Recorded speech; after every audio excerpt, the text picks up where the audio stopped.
দেশ জুড়ে নানা আয়োজনে 1432কে বিদায়। চৈত্র সংক্রান্তিতে গ্রামীণ ও খনার মেলা, বর্ষবরণে মারমা সম্প্রদায়ের সাংগ্রাই উৎসব।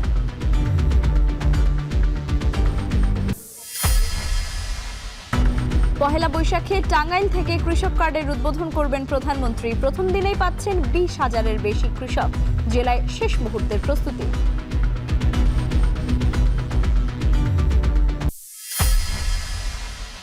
পাঁচ মাস পর জামিনে মুক্তি পেলেন বাউল শিল্পী আবুল সরকার। কুষ্টিয়ায় বাউল শফি মণ্ডলের বাসায় পুলিশি পাহারা।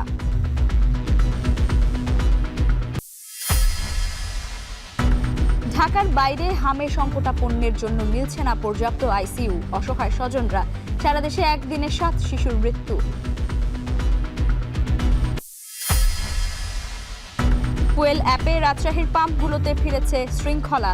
ঢাকা চট্টগ্রাম মহাসড়কের কুমিল্লা অংশে সংকট আরও তীব্র। উত্তরেও কাটেনি ভোগান্তি।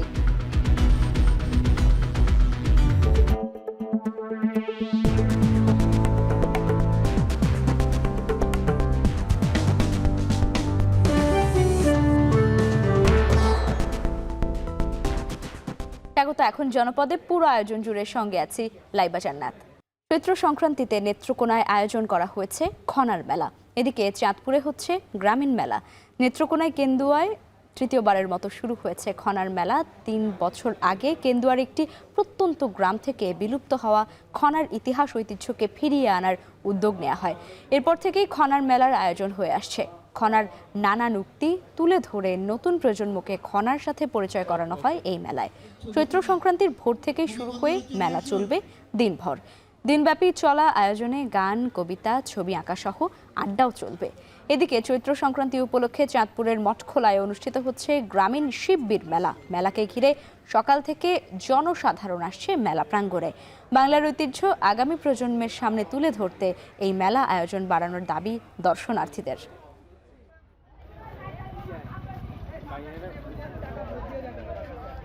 আমরা এই প্রকৃতিতে মানুষের যে সম্পর্ক ছিল, মর্যাদার জায়গাটা ছিল, সেটাকে মনে করানোর প্রয়োজন থেকেই খনার মেলাটা করা হয়। তো মানুষকে যেখানে আটকে ফেলে, বেঁধে ফেলে, সেই আটকে ফেলা থেকে, সে বেঁধে ফেলা থেকে মানুষকে মুক্ত হবার, মুক্ত করবার একটা ডাক নিয়ে আমরা খনার মেলা।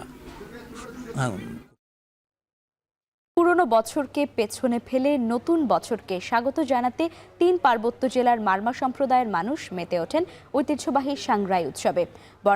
বর্ণাঢ্য শোভাযাত্রার মধ্য দিয়ে বান্দরবানে শুরু হয়েছে 3 দিন ব্যাপী এই নববর্ষ বরণ উৎসব। উৎসবকে ঘিরে পাহাড়ি পল্লীগুলোতে চলছে নানান আয়োজন। বান্দরবান থেকে রিজভি রাহাতের পাঠানো তথ্য ও ছবি নিয়ে প্রতিবেদন। পার্বত্য অঞ্চলে বসবাসকারী মারমা সম্প্রদায়ের অন্যতম প্রধান ধর্মীয় ও সাংস্কৃতিক উৎসব সাংগ্রাই। পুরাতন বছরকে বিদায় জানিয়ে নতুন বছরকে বরণ করতে প্রতি বছরই এই উৎসব উদযাপন করেন তারা। 100 বছরের ঐতিহ্যবাহী এই উৎসবকে ঘিরে মারমা পল্লীগুলোতে বইছে আনন্দের আমেজ। সকালে বর্ণাঢ্য শোভাযাত্রার মধ্য দিয়ে শুরু হয় সাংগ্রাই উৎসবের আনুষ্ঠানিকতা। বিভিন্ন ক্যাং ও বিহারে চলছে মঙ্গল প্রদীপ প্রজ্বলন, ছাইয়াং দান সহ নানা ধর্মীয় আচার। নতুন পোশাকে সজ্জিত তরুণ তরুণীরা ঘুরে বেড়াচ্ছেন বন্ধুবান্ধব ও আত্মীয় স্বজনদের বাড়িতে। শুধু তাই নয়, একে অপরকে পানি ছিটিয়ে নতুন বছরের শুভেচ্ছা বিনিময় করছেন সব বয়সী নারী পুরুষ। বাড়ি বাড়ি আয়োজন করা হয়েছে বাহারি খাবারের। যদিও এটি মারমা সম্প্রদায়ের উৎসব, তবুও সব সম্প্রদায়ের মানুষের অংশগ্রহণে পুরো বান্দরবান যেন পরিণত হয়েছে এক মিলন মেলায়। আমাদের ঐতিহ্যবাহী একটা উৎসব আমাদের সাংগ্রাই। এটা নতুন বছরকে আমরা বরণ করছি, পুরান বছরকে আমরা বিদায় দিচ্ছি সুন্দরভাবে। এখানে 11টা জাতি গোষ্ঠীর মধ্যে নিজ নিজ ট্র্যাডিশনাল ড্রেস ভাবে পরে এসেছে। আমরা বিশু উৎসব শুরু করে থাকি ফুল বিশুর মাধ্যমে। গঙ্গার মার উদ্দেশ্যে পুরনো বছরকে বিদায় দিয়ে নতুন বছরকে আগমন করে। এই উৎসবে আমরা সকলে আনন্দের সঙ্গে উদযাপন করি। মূলত এটি একটি প্রাণের উৎসব, যেটি একটি সামাজিক উৎসব, ধর্মীয় উৎসব। এর পাশাপাশি আসলে বাঙালিরা এই উৎসবে যোগদান করে। আমাদের এই ঐতিহ্য ভালোবাসা, আন্তরিকতা যেন বজায় থাকে, আমাদের মধ্যে যেন কোনো ভেদাভেদ বৈষম্য না থাকে। সব জায়গা থেকে মিনিমাম আমরা সমাগম আশা করি প্রায় 4000-এর মতো আমাদের যুবক যুবতী থেকে শুরু করে বাদ্যযন্ত্রের মাধ্যমে আমরা এই উৎসব উদযাপন, এই ঐতিহ্যবাহী সাংগ্রাইকে আমরা উপভোগ করব বলে আমরা মনে করছি। বর্ষবরণ উপলক্ষে জল খেলা, পিঠা তৈরি, বৌদ্ধ মূর্তি স্নান, বয়স্ক পূজা, হাজার প্রদীপ প্রজ্বলন এবং নিজস্ব ঐতিহ্যবাহী সাংস্কৃতিক অনুষ্ঠানের মধ্য দিয়ে শেষ হবে মারমা সম্প্রদায়ের এই সাংগ্রাই উৎসব। এখন বান্দরবান। পহেলা বৈশাখ উপলক্ষে বান্দরবানের 4টি জনপ্রিয় পর্যটন কেন্দ্রে দর্শনার্থীদের জন্য বিনামূল্যে প্রবেশের ব্যবস্থা করেছে জেলা প্রশাসন। এর ফলে পর্যটকদের জনপ্রতি প্রায় 200 টাকা পর্যন্ত সাশ্রয় হবে। রোববার বান্দরবানের অতিরিক্ত জেলা প্রশাসক SM হাসান এক বিজ্ঞপ্তিতে এই তথ্য জানান। বিজ্ঞপ্তিতে বলা হয়, নববর্ষ উদযাপন উপলক্ষে পহেলা বৈশাখের দিন জেলা প্রশাসন পরিচালিত নীলাচল, মেঘলা, চিম্বুক ও প্রান্তিক লেক পর্যটন কেন্দ্রে সকল দর্শনার্থীর জন্য বিনামূল্যে প্রবেশের সুযোগ থাকবে। এই উদ্যোগের ফলে ভ্রমণ পিপাসুরা অতিরিক্ত ব্যয়ের চাপ ছাড়াই সহজে এসব দর্শনীয় স্থান পরিদর্শন করতে পারবেন। জেলা প্রশাসনের এই সিদ্ধান্তকে স্বাগত জানিয়েছেন স্থানীয় বাসিন্দারা। তাদের মতে এই ধরনের উদ্যোগ পর্যটন খাতকে আরও প্রাণবন্ত করবে।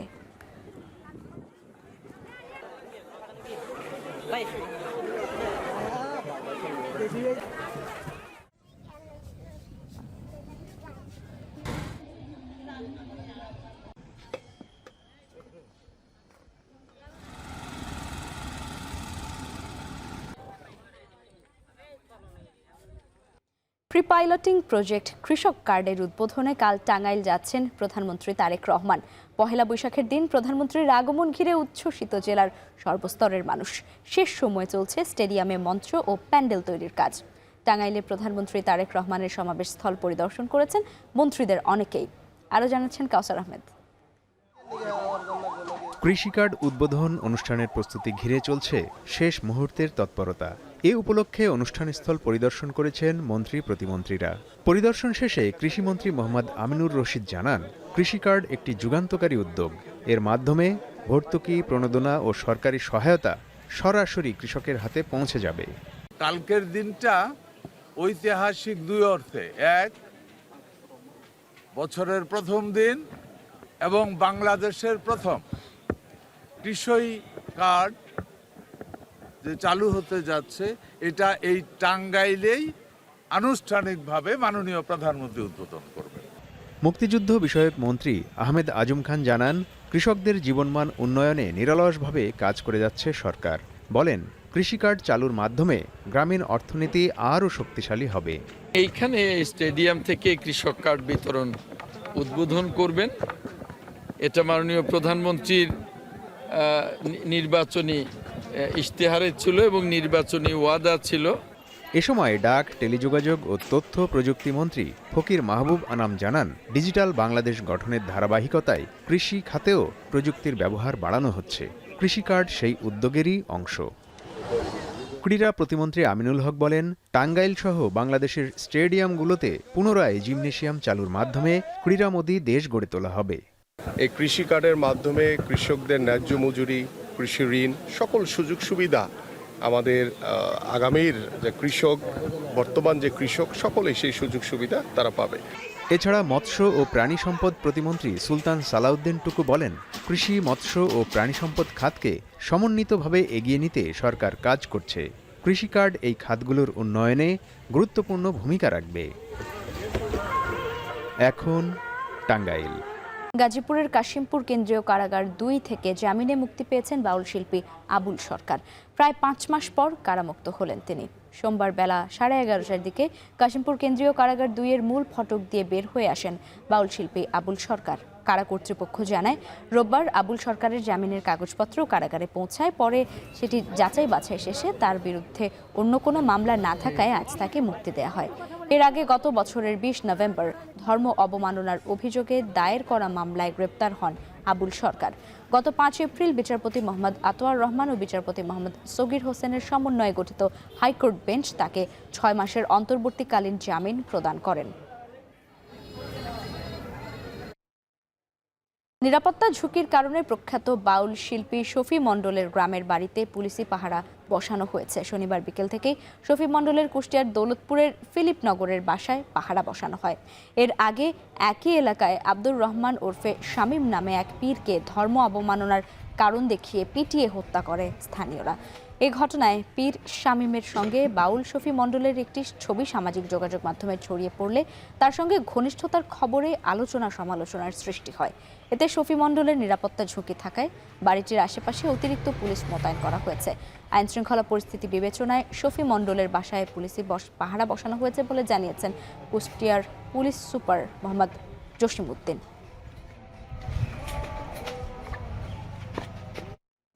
কোনোভাবেই ঠেকানো যাচ্ছে না হামের সংক্রমণ। আক্রান্তদের বেশিরভাগই শিশু হওয়ায় সংকটাপন্নদের জন্য মিলছে না পর্যাপ্ত আইসিইউ। বাধ্য হয়ে উন্নত চিকিৎসার জন্য পাঠানো হচ্ছে ঢাকায়। এতে একদিকে যেমন বাড়ছে চিকিৎসার ব্যয়, তেমনি পর্যাপ্ত সেবা পাওয়া নিয়ে অনিশ্চয়তায় ভুগছেন প্রান্তিক জনগোষ্ঠীর মানুষ। এদিকে আজও সারা দেশে হামে আক্রান্ত হয়ে মারা গেছে 7 জন। সহকর্মীদের পাঠানো তথ্য ও ছবি নিয়ে বিস্তারিত থাকছে সাবিত সারওয়ারের প্রতিবেদনে। দেশের বিভিন্ন হাসপাতালে বাড়ছে হামে আক্রান্ত রোগীর সংখ্যা। আইসিইউ না থাকায় কোথাও কোথাও ব্যাহত হচ্ছে চিকিৎসা কার্যক্রম। বাধ্য হয়ে উন্নত চিকিৎসার জন্য ঝুঁকিপূর্ণ রোগীদের পাঠানো হচ্ছে ঢাকায়। সোমবার দুপুরে বরিশাল শের-ই বাংলা মেডিকেল কলেজ হাসপাতালে শিশু আইসিইউ না থাকায় 5 মাস বয়সী জিসান নামের এক রোগীকে ঢাকায় পাঠানোর পরামর্শ দেন চিকিৎসক। অবস্থা আশঙ্কাজনক হওয়ায় কান্নায় ভেঙে পড়েন অভিভাবকরা। গেল 8 মাস ধরে শ্বাসকষ্টে ভুগছিল শিশুটি। ডাক্তার বলছে, দেখে বলছে যে এর অবস্থা বেশি ভালো না, ঢাকা নেওয়া লাগবে। আমরা অনেক অসহায় গরিব, আমার তেমন কিছু অর্থ সম্পদ নাই যে দিয়ে আমার সন্তানের ডাক্তার দেখাবো। যেহেতু আমাদের বরিশাল আইসিইউ সাপোর্ট নাই, এটার জন্য আমরা চাচ্ছি যে ঢাকা যেয়ে যদি আইসিইউ সাপোর্টটাও পায় তাহলে ওর জন্য ভালো হবে। গত 15 দিন আগে খুলনা মেডিকেল কলেজ হাসপাতালে ভর্তি সিনথিয়া বেগমের 8 মাস বয়সী শিশু। বাগেরহাটের চিতলমারি থেকে উন্নত চিকিৎসার জন্য তাকে খুলনা মেডিকেলে পাঠানো হয়। বর্তমানে তার অবস্থা কিছুটা ভালো।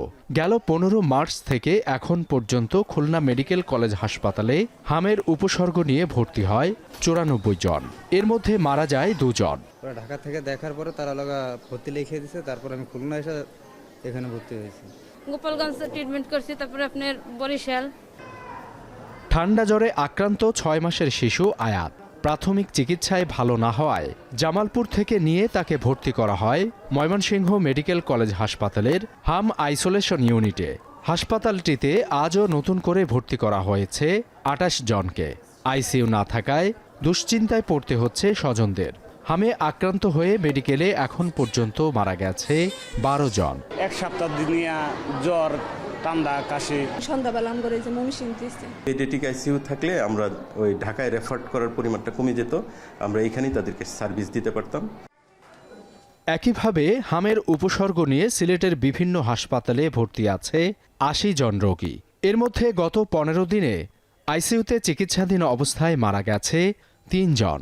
এদের সবার বয়স 9 মাসের কম। ওষুধপত্র সবও পাইছি, কিছু মনে হয় ওষুধ আমরা বাইরে থেকে আনছি। ধীরে ধীরে রোগী আসা বৃদ্ধি পেলে আমরা আসলে এখন পুরো হাসপাতালটিকেই আসলে আমরা মিডল আইসোলেশন হিসাবে আমরা ট্রিট করছি। রাজশাহী মেডিকেল কলেজ হাসপাতালে মৃত্যুর সংখ্যা কমলেও কমেনি উপসর্গ নিয়ে আসা রোগীর সংখ্যা। চিকিৎসা নিয়ে ফিরেও নতুন করে আক্রান্ত হয়ে আবারও ভর্তি হচ্ছেন হাসপাতালে। গেল 1 মাস যাবৎ 2 দফায় হামের উপসর্গ নিয়ে হাসপাতালে চিকিৎসা নিচ্ছে নগরীর কাশিয়াডাঙ্গা এলাকার 4 মাস বয়সী শিশু আব্দুল্লাহ। বারবার শারীরিক অসুস্থতার অবনতিতে দুশ্চিন্তায় পরিবার। আমার বাচ্চাটা এই যে অবস্থা, এতে ব্যয়বহুল খরচও হচ্ছে, আবার কষ্ট। 2 দিন পরিবর্তে বাচ্চা মারা যাওয়া অবস্থা হয়ে গেছে। নোয়াখালীতেও বাড়ছে হামে আক্রান্তের সংখ্যা। সংক্রমণ ঠেকাতে নোয়াখালী জেনারেল হাসপাতালে নতুন করে খোলা হয়েছে আইসোলেশন ইউনিট। সাবিত সারওয়ার, এখন। ফুলের রঙের রঙিন যশোরের গদখালি। গোটা এলাকার বিস্তীর্ণ মাঠ জুড়ে দোল খাচ্ছে গোলাপ, গাঁদা সহ বিভিন্ন রকমের ফুল। বাংলা নববর্ষ ঘিরে মৌসুমের শেষ সময়ে ফুল চাষে ব্যস্ত সময় পার করছেন ফুল চাষিরা। বৈশাখকে বরণ করতে 3 কোটি টাকার ফুল বিক্রির আশা চাষিদের। এ নিয়ে বিস্তারিত রিপন হোসেনের প্রতিবেদন এবং ছবি তুলেছেন এনামুল হক। বছর জুড়ে সারা দেশে যে ফুল বেচাকেনা হয় তার অন্তত 70% সরবরাহ হয় যশোর থেকে। জিকরগাছার গদখালির পাইকারি বাজারে প্রতিদিন সকালে অন্তত 15 থেকে 20 লাখ টাকার বিভিন্ন রকমের ফুল বিক্রি হয়। ফুল চাষিরা বলছেন বাংলা নববর্ষ ঘিরে মৌসুমের শেষ সময়ে ভালো দাম পেলে লাভবান হবেন তারা। ফুলের ভিতরে ভালো করে সুন্দর করে ট্রিটমেন্ট, সার, পানি সব দিয়ে ফুলটা তৈরি করতেছি। যদি আবহাওয়া এরকম ভালো থাকে তাহলে মোটামুটি একটা আমরা ভালো দাম পাবো। পয়লা বৈশাখকে ঘিরে আমরা যে টার্গেটটা নিছি, সেই টার্গেট অনুযায়ী অবশ্য ফুলের বাজার উঠতে শুরু করেছে। আমাদের ফুল মোটামুটি মজুদ আছে, তো যদি দামটা ভালো পায় তাহলে চাষি আর একটু ভালো লাভবান হবে। নববর্ষ ঘিরে কয়েকদিনে গদখালি ফুল বাজার থেকে 2.5 থেকে 3 কোটি টাকার ফুল বিক্রি হবে বলে প্রত্যাশা ফুল চাষি ও ব্যবসায়ীদের। যে পরিমাণ চাহিদা আছে এবং ফুলের মূল্য যদি এভাবে থাকে তাহলে আগামী অনুষ্ঠানকে ঘিরে আমাদের এই ফুলের রাজ্য থেকে 2 থেকে 2.5 কোটি টাকার ফুল বিক্রি হতে পারে বলে আমরা আশা করছি। কৃষি বিভাগের তথ্য মতে যশোরে প্রায় 1,500 হেক্টর জমিতে বাণিজ্যিকভাবে 13 ধরনের ফুল চাষ হয়। চাষ আরও বাড়াতে কৃষককে নানা পরামর্শ দেওয়া হচ্ছে বলে জানান এই কৃষি কর্মকর্তা। তবে আমরা চেষ্টা করব বর্তমান সরকারের সহযোগিতার মাধ্যমে যাতে বিদেশে রপ্তানি করতে পারি। এজন্য আমরা কৃষক ভাইদের ঠিক সেইভাবে প্রশিক্ষণ সহ বিভিন্ন ধরনের সহযোগিতা পরামর্শ দিয়ে যাব। সারা দেশে পুরো বছর জুড়ে বিভিন্ন উৎসবকে কেন্দ্র করে ফুলের যে চাহিদা তার প্রায় 70% পূরণ করে যশোরের গদখালির ফুল চাষিরা। রিপন হোসেন, এখন যশোর। রাজশাহী, কুমিল্লা ও ঠাকুরগাঁও সহ দেশের বিভিন্ন অঞ্চলে জ্বালানি তেলের সংকট ও ব্যবস্থাপনায় ভিন্ন চিত্র লক্ষ্য করা গেছে। রাজশাহীতে ফুয়েল ম্যানেজমেন্টে অ্যাপস চালু করায় পাম্পে শৃঙ্খলা ফিরেছে এবং ব্যক্তি পর্যায়ে মজুতের সুযোগ কমেছে। এতে গ্রাহকরা তুলনামূলকভাবে সহজে জ্বালানি পাচ্ছেন বলে জানিয়েছেন। অন্যদিকে ঢাকা চট্টগ্রাম মহাসড়কের কুমিল্লা অংশে সংকট আরও তীব্র হয়েছে। চাহিদা অনুযায়ী তেল না থাকায় ফিলিং স্টেশনে দীর্ঘ লাইনে দাঁড়িয়ে থাকতে হচ্ছে যানবাহনকে। অনেক স্থানে ডিজেল পাওয়া যাচ্ছে না, আবার কোথাও মাত্র 20 লিটার করে তেল দেয়া হচ্ছে। দিনাজপুরে তেলের জন্য ঘন্টার পর ঘন্টা অপেক্ষা করতে হচ্ছে। গভীর রাতে লাইনে দাঁড়িয়ে থেকেও মিলছে না পর্যাপ্ত জ্বালানি। বরাদ্দ কম থাকায় তেল বিক্রি প্রায় বন্ধের মুখে বলে দাবি করছেন পাম্প মালিকরা। ঠাকুরগাঁওয়েও প্রখর রোদে ঘন্টার পর ঘন্টা লাইনে দাঁড়িয়ে থাকতে হচ্ছে গ্রাহকদের।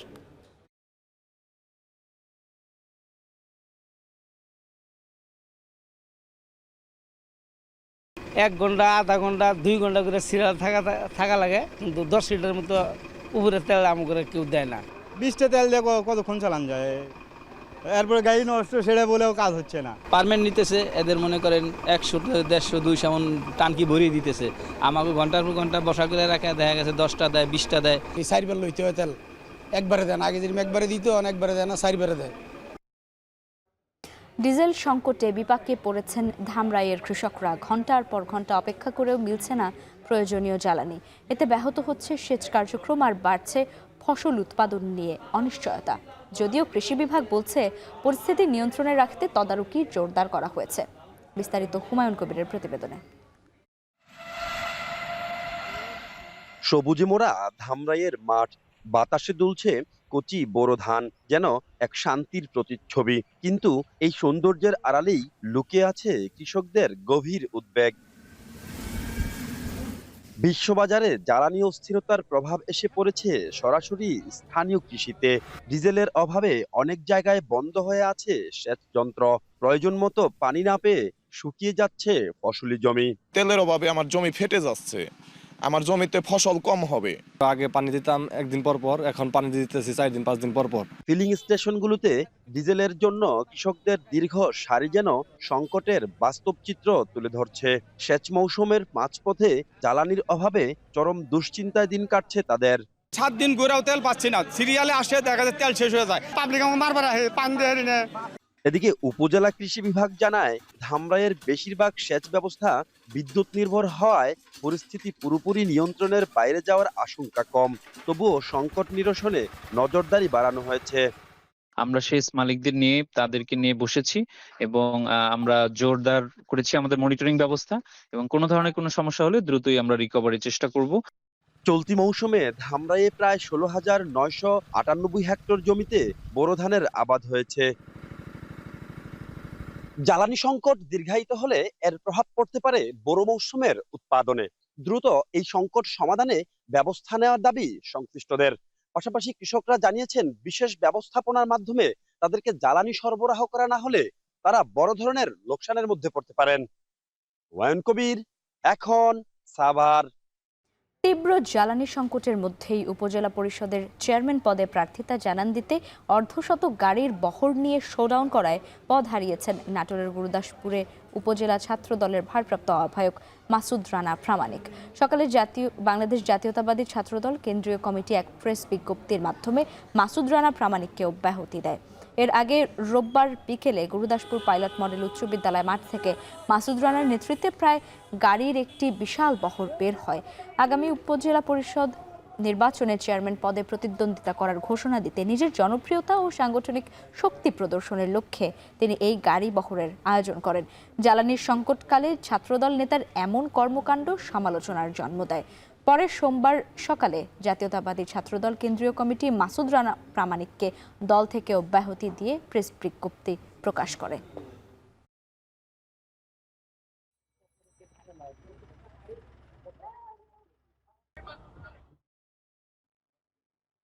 ফরিদপুরের ভাঙ্গায় বাস ও পিকআপের সংঘর্ষে 2 জন নিহত হয়েছেন। এই ঘটনায় আহত হয়েছেন অন্তত 25 জন। সোমবার সকালে ফরিদপুর বরিশাল মহাসড়কের বাবলাতলায় এমন দুর্ঘটনা ঘটে। স্থানীয়রা জানান, ফরিদপুর থেকে মাদারীপুরগামী একটি বাসের সাথে ও টেকেরহাটগামী একটি পিকআপের মুখোমুখি সংঘর্ষ হয়। দুর্ঘটনার সময় বাসটির নিয়ন্ত্রণ হারিয়ে খাদে পড়ে উল্টে যায়। এ সময় 2 জন নিহত এবং 25 জন আহত হয়। খবর পেয়ে ঘটনাস্থলে পৌঁছে 2 জনের মরদেহ উদ্ধার এবং আহতদের উদ্ধার করে ভাঙ্গা স্বাস্থ্য কমপ্লেক্সে পাঠায় ফায়ার সার্ভিস ও পুলিশ। এর মধ্যে গুরুতর আহত কয়েকজনকে ঢাকা মেডিকেলে পাঠানো হয়েছে।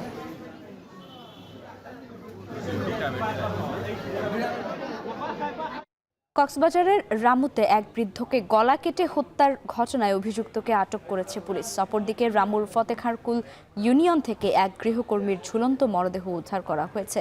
রামু থানার ওসি মনিরুল ইসলাম ভূঁইয়া জানান, 2 জনের মরদেহ উদ্ধার করে ময়নাতদন্তের জন্য কক্সবাজার জেলা সদর হাসপাতালের মর্গে পাঠানো হয়েছে। রামু উপজেলার ফতেখারকুল ইউনিয়নের পূর্ব মেরংলোয়া গ্রামে কালু বড়ুয়া নামে এক বৃদ্ধকে হত্যা করা হয়। এ ঘটনায় অভিযুক্ত টাম্বু বড়ুয়াকে পুলিশ আটক করেছে। কালু বড়ুয়া ও টাম্বু বড়ুয়ার মধ্যে জমি সংক্রান্ত বিরোধ ছিল। অপরদিকে ফতেখারকুল ইউনিয়নের শ্রীধনপাড়া এলাকার মায়া তঞ্চঙ্গা নামে এক কিশোরীর ঝুলন্ত মরদেহ উদ্ধার করেছে পুলিশ।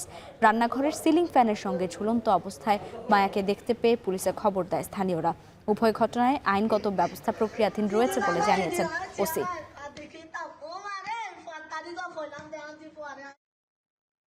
নারায়ণগঞ্জের ফতুল্লায় একটি বাড়ির গ্রিল কেটে পরিবারের সদস্যদের অস্ত্রের মুখে রেখে নগদ অর্থ ও স্বর্ণালংকার লুট করে নিয়ে গেছে ডাকাতরা। ভোরে ফতুল্লার নয়ামাটি এলাকায় এই ঘটনা ঘটে। ভুক্তভোগীরা জানায়, রান্নাঘরের জানালার গ্রিল কেটে 5 থেকে 6 জনের একটি ডাকাত দল ঘরে প্রবেশ করে পরিবারের সকলকে অস্ত্রের মুখে জিম্মি করে চোখ হাত বেঁধে ফেলে। ঘরের আলমিরা থেকে নগদ 2 লাখ টাকা ও 40 ভরি স্বর্ণালংকার লুট করে নিয়ে যায়। পরে পুলিশকে খবর দিলে ঘটনাস্থলে এসে তাদের উদ্ধার করে পুলিশ। ঘটনাস্থল পরিদর্শন ও সিসিটিভি ফুটেজ সংগ্রহ করে ডাকাতির তথ্য প্রমাণ পাওয়া গেছে।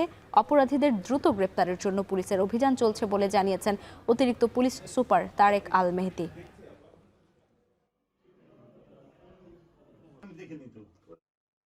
চুয়াডাঙ্গার দর্শনা রেল স্টেশন এলাকা থেকে প্রায় 2,48 লাখ টাকা মূল্যের 10টি স্বর্ণের বার সহ আলমগীর খান নামের এক ব্যক্তিকে আটক করেছে বর্ডার গার্ড বাংলাদেশ বিজিবি। সকালে গোপন সংবাদের ভিত্তিতে অভিযান চালিয়ে তাকে আটক করা হয়। বিজিবি জানায়, ভারতগামী সন্দেহভাজন এক ব্যক্তিকে থামার সংকেত দিলে তিনি দৌড়ে পালানোর চেষ্টা করেন। পরে ধাওয়া করে তাকে আটক করা হয়। তার দেহ তল্লাশি করে কোমরে টেপ দিয়ে মোড়ানো 2টি ব্যাগ থেকে 1 কেজি 166 গ্রাম ওজনের 10টি স্বর্ণের বার উদ্ধার করা হয়। চুয়াডাঙ্গা 6 বিজিবির পরিচালক লেফটেন্যান্ট কর্নেল নাজমুল হাসান জানান, এই ঘটনায় মামলা দায়েরের প্রস্তুতি চলছে এবং উদ্ধার করা স্বর্ণের বার চুয়াডাঙ্গা ট্রেজারি অফিসে জমা রাখা হবে।